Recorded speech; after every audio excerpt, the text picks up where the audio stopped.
Good day. My name is Kim Moody, and I'm your host for In the Mood with Kim G C Moody podcast. And as I record this, it's January 2nd, 2025. So Happy New Year to all of you. I'm not sure when we can stop saying Happy New Year, but probably not the second day of January. So obviously, Happy New Year to all of you, and hope that you had a great Christmas season, and that 2025 will be a fantastic year for all of you. Health, finances, happiness, new government in Canada. I think 2025 is shaping up to be a much better year than we've seen in previous years. So fingers crossed, fingers crossed.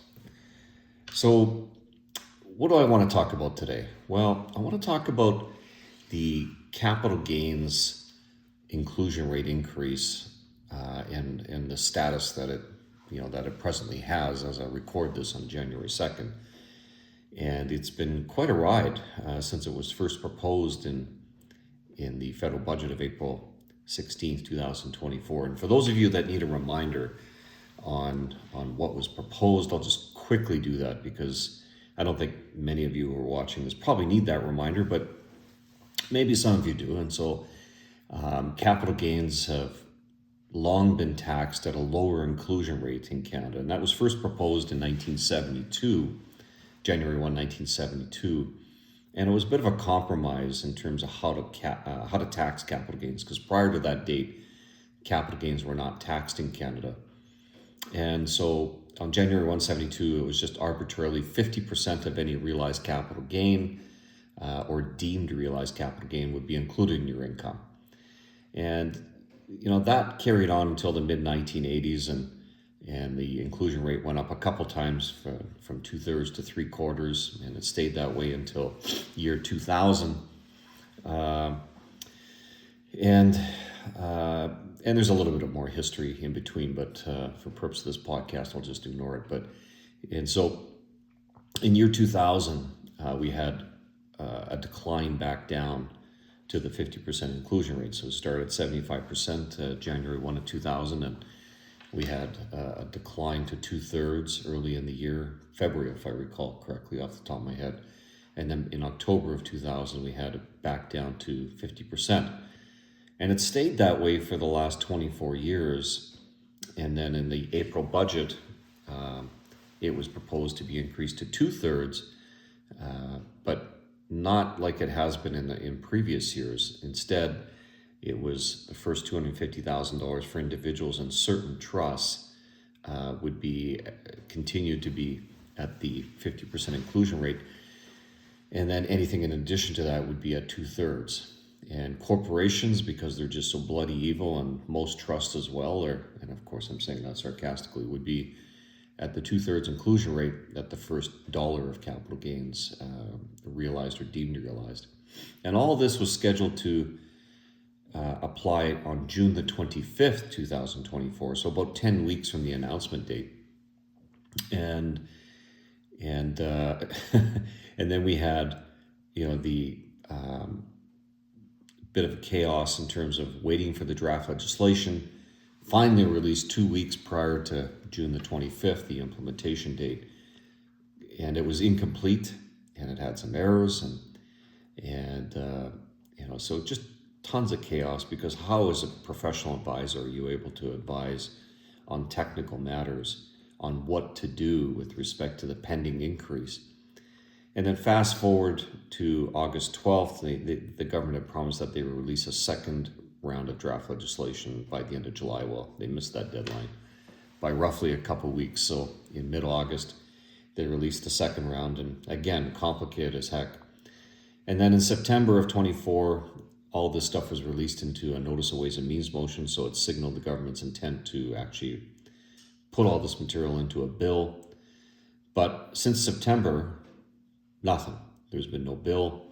Of course, the business of the House of Commons has been stalled because of some matters involving the production of documents involving a so-called green slush fund that the Liberals have refused to provide unredacted documents. So of course the opposition parties are holding up and demanding that the Liberals adhere to the speaker's order to produce those documents, and they just simply haven't done so. So lots of political chaos going on.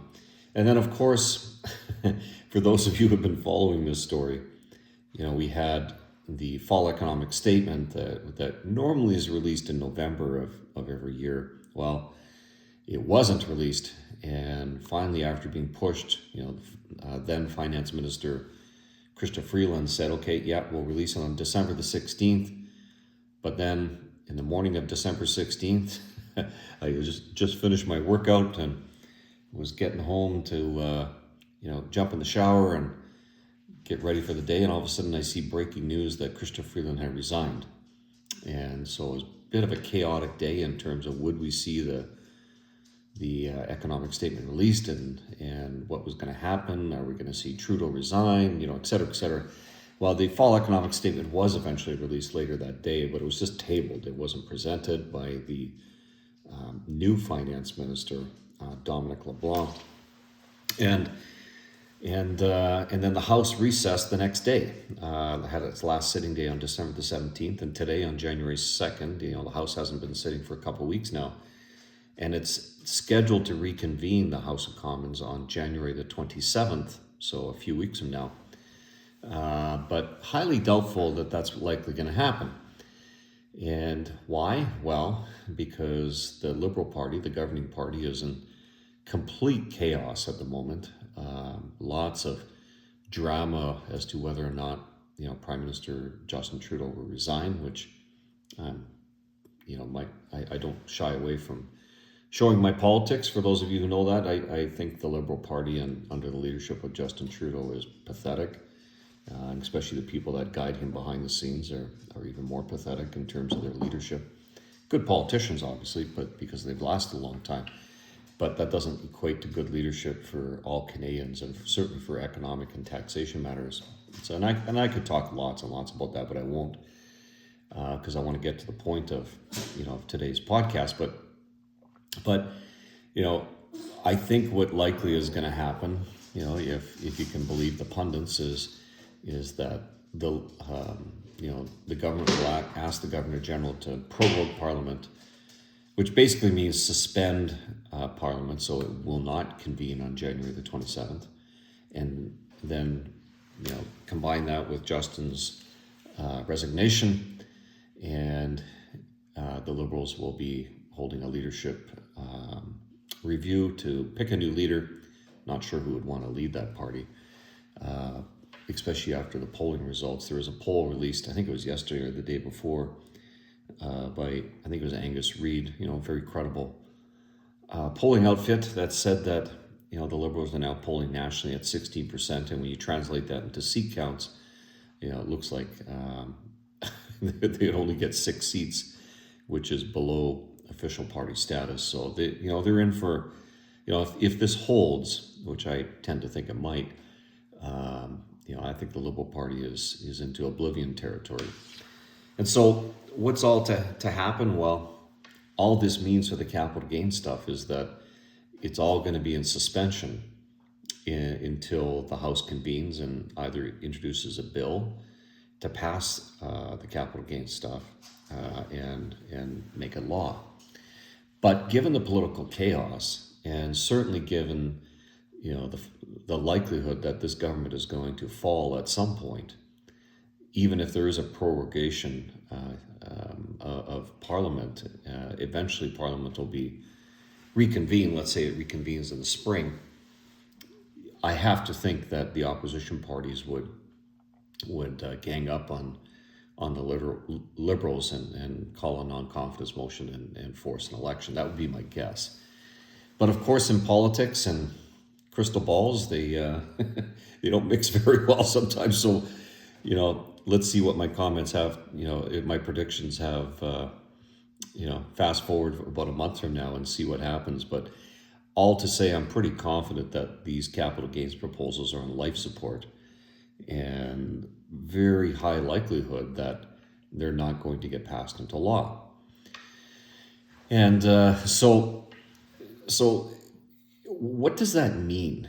If we have tax proposals that don't get passed into law because an election, what happens when an election is called is that all bills die. Now, in tax matters, there's lots of tax matters that die historically when an election is called. But it's common custom and practice to reintroduce those tax bills, even if it's a new a new political party that becomes the government. They'll generally reintroduce those bills, or those tax proposals, to get them passed. And why? Well, because most tax legislation that is proposed is very technical. Lots of cleanup stuff that happens routinely, correcting errors or non-controversial things. Like, for example, before, I think it was on December the 30th, so just a few days ago, the government announced that they intend to release legislation to allow charitable donations that are made prior to February 28th, 2025 to count against the 2024 taxation year. And, I can understand why they're doing that, because the postal strike probably had a negative impact, especially on smaller charities who rely on mail for donations. Although, that's debatable in today's day and age, because in today's day and age, a lot of donations are made electronically. And so not so sure that it warrants this measure. But having said that, it's a decent enough measure, and certainly no damage will be caused by that. And it's non-controversial. So I would expect that even if this proposal doesn't get passed before an election, that the new government, say the Conservatives, would likely respect that and probably pass it. But don't know, completely uncertain. But historically, that's been the case. Now, if you understand that history, then think about what the CRA, the Canada Revenue Agency, which on this point, I think listeners need to understand that Canada Revenue Agency, CRA, does not make the law. Making of the law or the policy is reserved for the Department of Finance. That is their domain. The CRA simply administers the law. They don't make the law. Now, a lot of Canadians don't understand that. They think that, CRA just makes law, and no, they don't. The United States and other jurisdictions around the world, they're different. A lot of times their bodies are similar. The body that administers also makes the law. But Canada, no, very distinct difference. So in this case, if you have a long history of tax legislation being proposed, and the implementation date is retroactive to when it's first proposed, for example, or a set date like June the 25th of 2024 for the capital gains inclusion rate stuff, what does the CRA do in the interim period, to the extent that it's not law? Well, they have a long history of administering the proposed law as if it is law, because eventually there's a high probability that the proposed law will become law. It's not very often that proposed taxation law will simply die and disappear. And yes, there's examples of that, but it's pretty rare, and it is something that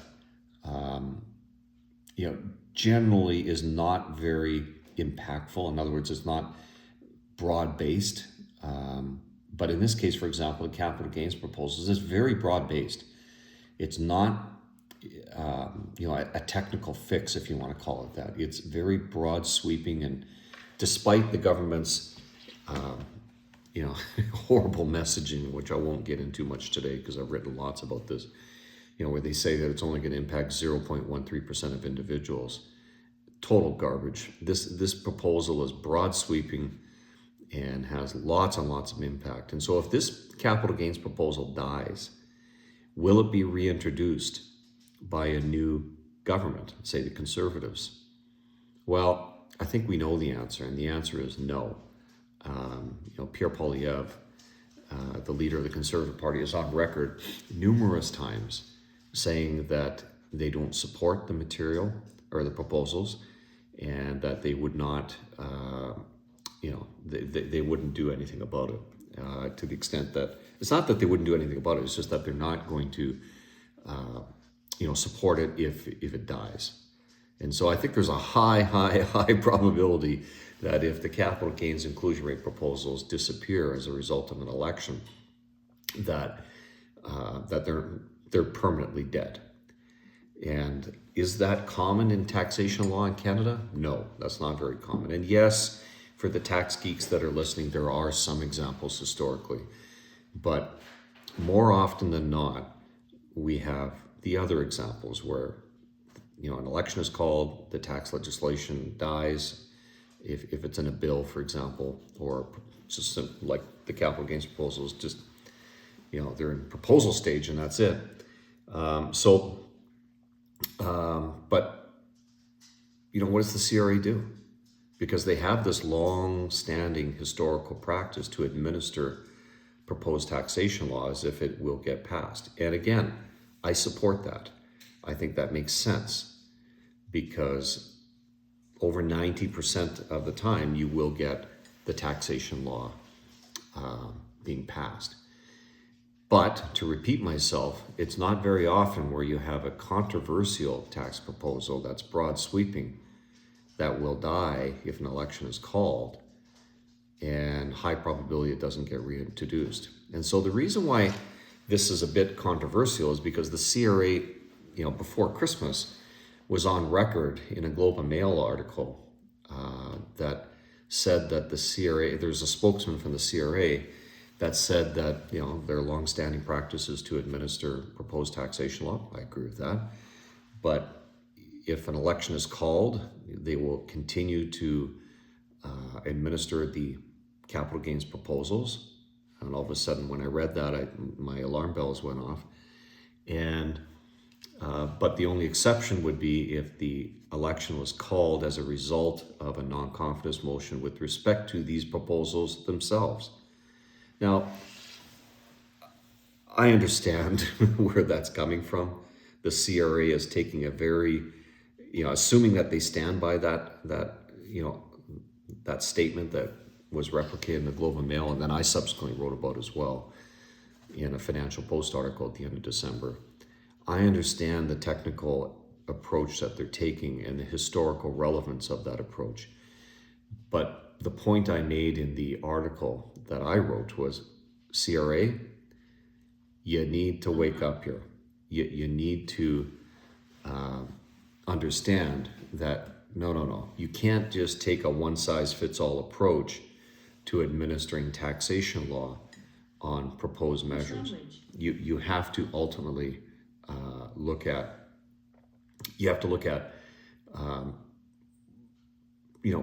what's the probability that this measure is going to get passed? Read the room, in other words. And if it's not going to get passed, likely because of the political chaos, then I don't think this continuing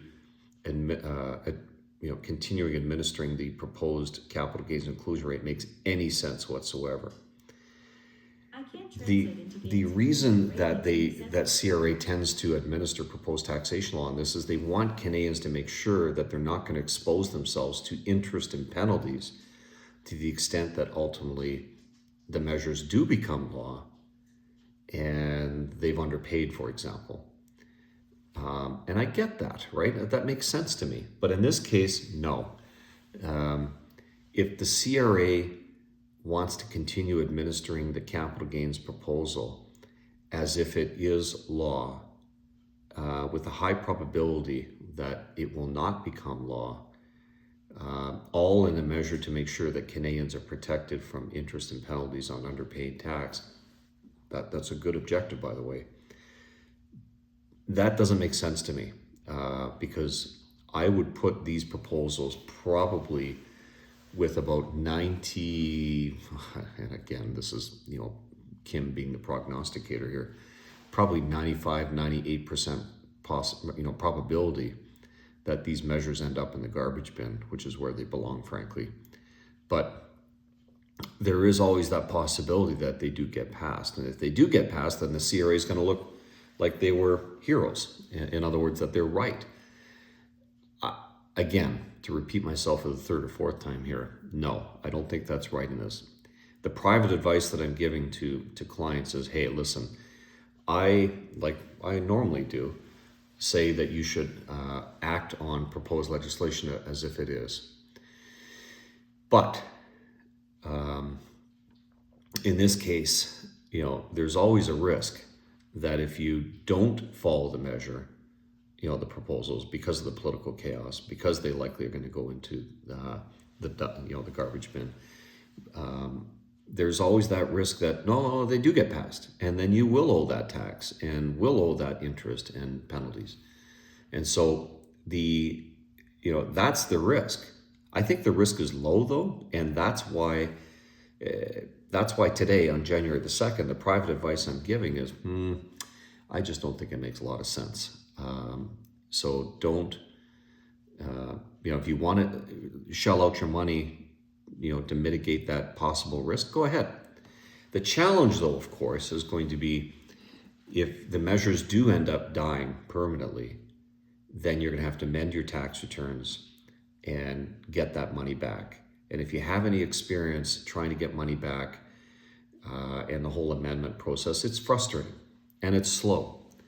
And if you want to avoid the frustrations and avoid the slowness, then read the room and don't follow the measures. And so that was the frustrating part on the advice that was given by the CRA, is that, okay, this is not a one-size-fits-all approach here. You've got to read the room and adjust your administrative policies appropriately. So that was the message of my Financial Post piece. What's been interesting since I've written about that, and the Globe and Mail came out with their piece prior to that, is that some people that aren't tax people and don't understand the historical relevance, they've come out with articles that basically saying that the CRA is not respecting the rule of law. There's one article I read on that a couple of days ago. There was a big podcast, that has tens of thousands of views that, ranted on and on. I couldn't actually stand listening to it because they're just so wrong in terms of their understanding of tax law. The CRA is not respecting the rule of law. They've got a job to do, and it's an important job. They need to administer the law. They need to administer proposed law to protect Canadians who otherwise might owe interest and penalties if they don't. And so I believe their policies and their historical policies on administering proposed taxation law is just fine, and it's sound, subject to reading the room, like I said. And so these podcasters and writers, and I read an article in the Calgary Herald yesterday from a well-known columnist who again was going off on CRA about not respecting the rule of law, and actually then some others were saying that Trudeau is going off the deep end, and again, I'm no Justin Trudeau fan, but this has nothing to do with any of that nonsense. This has to do with ensuring that you read the room, and in this current situation where you have the Liberals that are on life support with an election possibility very high, the taxation policies, proposals, at least the non-controversial ones will likely get passed, like the charitable ones that I talked about. But the controversial ones, like the capital gains, those are high probability of not getting passed. So I think I'll end it on that. Actually, I'll comment on one last thing. I just can't help myself. I read Mark Carney's Globe and Mail piece, on New Year's Eve, and it was, Mark Carney, for those of you who don't know, is got a pretty impressive CV of being a former Bank of Canada governor and Bank of England governor, and smart guy, no question about it. but obviously he has political aspirations, and he's been advising the Liberals behind the scenes on economics. And he was the one rumored to be shuffled in to replace Chrystia Freeland before she dropped her bombshell resignation. And so anyhow, he wrote this piece in the Globe and Mail that, my goodness, the total definition of a puff piece. Like, what Canadians need to do in order to, survive 2025. And like, it was interesting, actually. I wrote it, Don Braid of the Calgary Herald commented on it, and I thought, wow, this is interesting, because Don Braid is, he can, lean left a lot, and there's a lot of things I don't agree with him on, but this one I actually kind of did. And he said, Carney comes across as exactly what he is, the ultimate elitist, desperately trying to loosen his tie. I thought that was kind of entertaining, but, and I think that's the problem that the Liberal Party has, is who's going to step up to the leadership. Is it going to be Mark Carney? I think he'd be foolish to do so, because I think he does come across as the elitist. And for those of you who know Canadian political history, I think he's Michael Ignatieff number 2, from, what was it, 2009, I think. He just doesn't come across as appealing to the average Canadian, but in any event, that just is contributing to the political chaos, the political uncertainty, and all to say that I don't think we're going to have this capital gains stuff coming back. Coming back's not the right phrase, but becoming law before we see an election. And if so, then govern yourself accordingly, as the old legal phrase says. And in my case, I don't think the CRA's approach to administering this proposed law in this particular circumstance, with so much uncertainty and a high probability of not getting passed, makes sense. So there you go. Hope you enjoyed my thoughts today. Happy New Year again to all of you, and I look forward to contributing more in 2025, and I hope you do too. If you like my content, please like and subscribe and share it as much as possible. I really appreciate that, and it helps. And feel free to reach out to me anytime. I love feedback and comments and questions. So all the best to you. Bye now.